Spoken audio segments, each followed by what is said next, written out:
คอมเมเดี้อุดมแต้พานิชกลายมาเป็นประเด็น Talk of the Town ในแง่ของการวิพากษ์วิจารณ์อันเนี้ยมันเลยถูกวิพากษ์วิจารณ์แล้วมันไม่ใช่ครั้งแรกที่คุณอุดมแต้พานิชเนี่ยพูดถึงเศรษฐกิจพอเพียงไงอาจารย์อานนท์นำเสนอเป็นแบนเนอร์นี้ฮะท่านก็บอกว่าเรามาไหว้ลัทธิจานบินกันเราอย่าไหว้คนแก่กันนะเรามาบูลลี่คนแก่กันนะเรามีกลุ่มเป้าหมายเป็นเด็กวัยรุ่นอ้าวคุณเกิด 2511 อายุ 56 ปีคุณไม่แก่หรือทำไมบูลลี่ตนเองวะ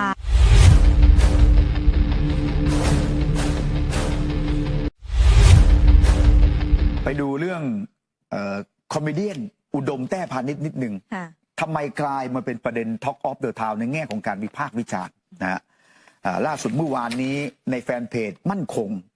ได้มีการนำเสนอแบนเนอร์นี้คือเขาตั้งข้อสังเกตภาพรวมว่าการจัดโชว์รอบนี้นะเป็นการร่วมกับทาง Netflix นะแล้วก็แน่นอนกลุ่มเป้าหมายเขาเนี่ยปรับต้องการดึงไปที่กลุ่มเป้าหมายคนหนุ่มสาวมากขึ้นไม่ได้เน้นที่ความหลากหลายหรือความเพราะฉะนั้นเนื้อหาของเขาเนี่ยเขาก็เลยปรับเนื้อหาใหม่ดุเด็ดเผ็ดร้อนมีคำหยาบคายถึงขนาดว่าสุดท้ายแล้วเนี่ยเรทเนี่ย16 บวกไม่ใช่13 บวกเหมือนเดียวก่อนหน้านี้อันนี้คือต้องเข้าใจองค์รวมของเขาก่อนว่าเขากำลังทำอะไรเขาวาง positioning การตลาดของเขา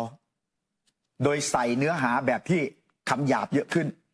แล้วก็ใส่เนื้อหาแบบที่กลุ่มเป้าหมายเขาเนี่ยเขาคิดว่าจะชอบนะก็คือกลุ่มคนหนุ่มสาวนะที่ดู Netflix นะแล้วต้องไม่ลืมว่า Netflix เนี่ยก็จะมีสารคดีเกี่ยวข้องกับสีส้มเนี่ยไปจัดฉายอยู่ด้วยนะเพราะฉะนั้นอันนี้ก็จะชัดเจนว่าเขาต้องการอะไรนะแล้วเนื้อหาที่เอามาพูดเนี่ยในแฟนเพจมั่นคงเนี่ยเขาบอกว่าคือถ้ามุกพวกนี้เล่าในวงเล่าหรือเปิดผับเล็กๆนะคุยกันเนี่ยนะอันนี้มันจะไม่เท่าไหร่แต่นี่คุณอุดมแต้พานิชเนี่ยจัดโชว์มาแล้วหลายปีนะแต่ปีนี้ปรับเนื้อหาปรับโทนการนำเสนอเนี่ยมาเจาะตลาดนี้แล้วพูดนะเรื่องราวมีการบูลลี่หลายคนน่ะบูลลี่ตั้งแต่คนรุ่นเก่าบูลลี่ตั้งแต่คนที่ทำงานบาร์อาโกโก้อย่างเงี้ยเนี่ยบูลลี่ตั้งแต่คนที่เขาไปทำเศรษฐกิจพอเพียงตามแบบของเขาไปบูลลี่ไปด้อยค่าเขานะว่าเนี่ยทาครีมกันแดดอะไรไปลงไปในพื้นที่อะไรเงี้ยถ่ายภาพเสร็จก็ขึ้นรถตู้กลับคือถ้าตัวเองเล่าประสบการณ์ตัวเองว่าตัวเองไปในแนวนั้นเนี่ยไม่เวิร์กสำหรับตัวเองก็ไม่มีปัญหาแต่เนื้อหาการโชว์เนี่ยมันส่อไปให้คนคิดว่าเป็นการไปด้อยค่าคนที่เขาทำแบบนั้น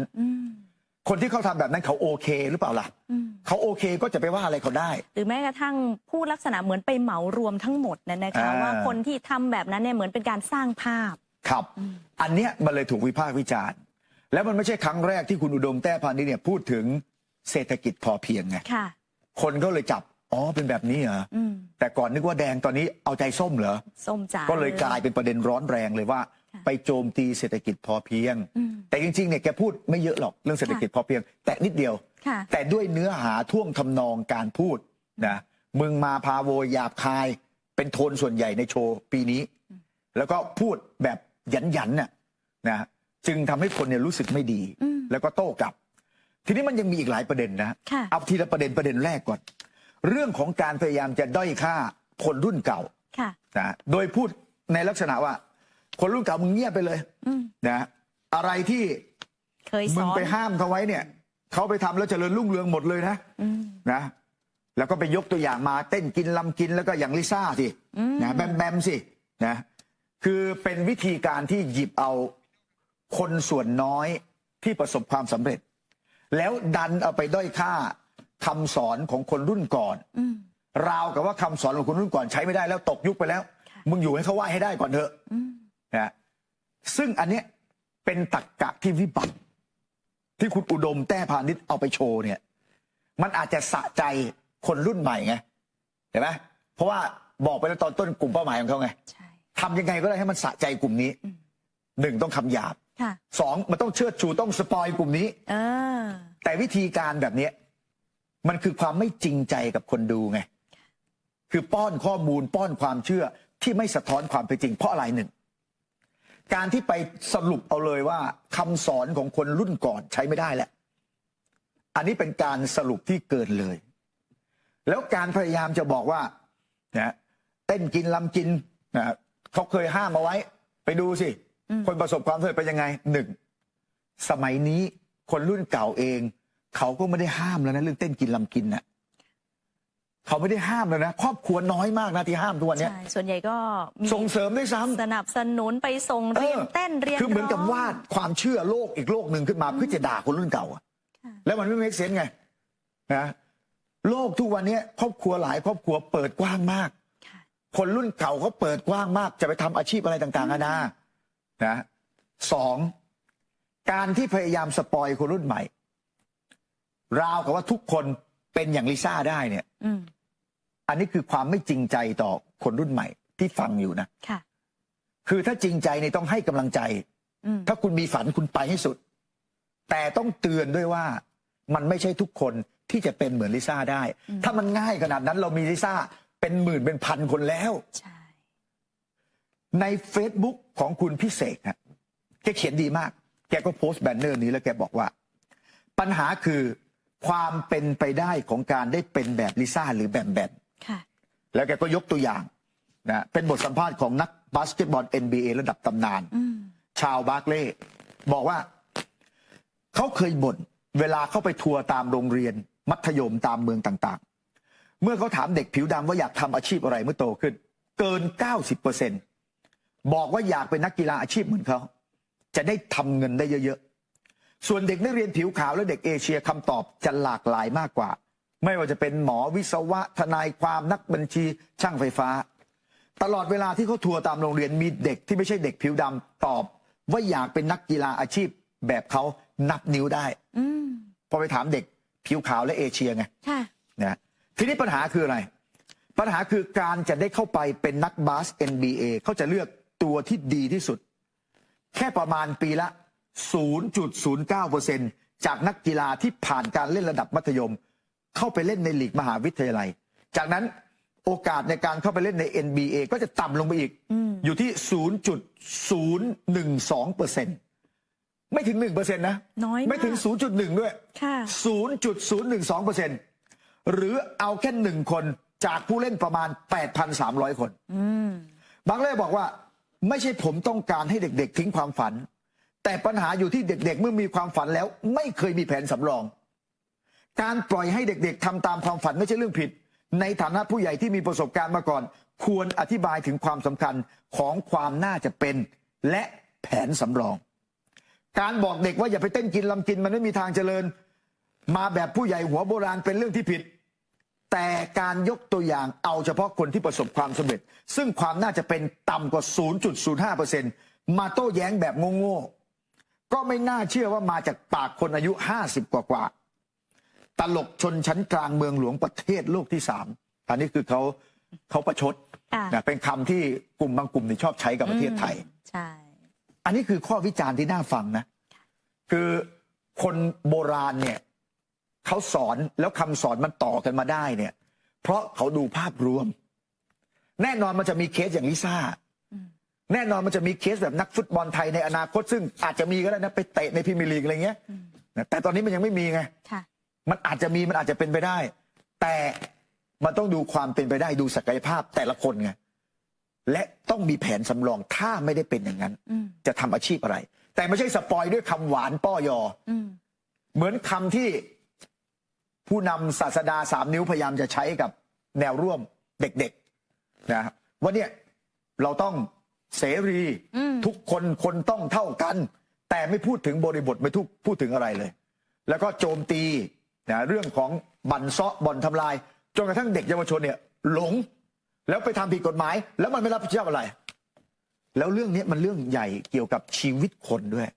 นะเพราะฉะนั้นผมว่าเป็นการที่คุณอุดมแต้พานิชทำคอนเทนต์นี้เนี่ย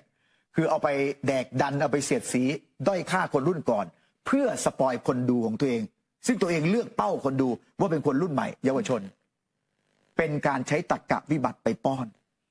ในแง่ของความสะใจของความเฮฮาของคนที่เข้าไปดูซึ่งเป็นกลุ่มเป้าหมายน่ะเขาอาจจะประสบความสำเร็จ แต่คนอีกรุ่นหนึ่งดูผ่าน Netflix แล้วพอดูตอนที่เป็นข่าวเขาเข้าไปดู จะรู้สึกว่าไม่เห็นด้วย แล้วก็จะรู้สึกไม่ดีนะอันนี้เป็นประเด็นแรกอาจารย์อานนท์ศักดิ์วรวิทย์เนี่ยได้มีการล้อคืนนะอาจารย์อานนท์บอกว่ากรณีที่อุดมเนี่ยไปบูลลี่คนแก่นี่นะอาจารย์อานนท์นำเสนอเป็นแบนเนอร์นี้ฮะจากโลกออนไลน์นะท่านก็บอกว่าเรามาไหว้ลัทธิจานบินกันเราอย่าไหว้คนแก่กันนะเรามาบูลลี่คนแก่กันนะเรามีกลุ่มเป้าหมายเป็นเด็กวัยรุ่นอ้าวคุณเกิด 2511 อายุ 56 ปี คุณไม่แก่หรือทำไมบูลลี่ตนเองวะนี่ค่ะอาจารย์อานนท์ค่ะแล้วก็มีแบนเนอร์ที่เขาทำล้อไงไอ้พวก Gen X เนี่ยทำตัวให้เด็กมันยังไหวอยู่ก็พอนะแล้วก็โยมโนส Gen X มาแล้วแล้วก็เป็นจานบินมาเพราะคุณอุดมเนี่ยแกก็เป็นศิษยานุศิษย์นะของธรรมกาย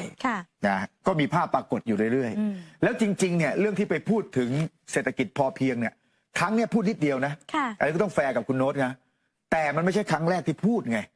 คนที่เขาตามมาเนี่ยเขาตามมาเขามันหลายครั้งแล้วนะอันนี้ก็เอาอีกแล้วแล้วยิ่งกำหนดกลุ่มเป้าหมายเป็นคนอายุน้อยลงเนี่ยหยิบเอาเรื่องนี้มาพูดมันก็ยิ่งไปตอกย้ำวาทกรรมที่พวก3 นิ้วเนี่ยมันใช้ไงคนเลยไม่พอใจมากคุณอุดมแต้พาณิชย์อาจจะไม่เหมาะกับเศรษฐกิจพอเพียงหรืออาจจะไม่เข้าใจก็สุดแท้แต่ไม่ได้หมายความว่าคนที่รวยแล้วเขาที่เขาไปปลูกผัก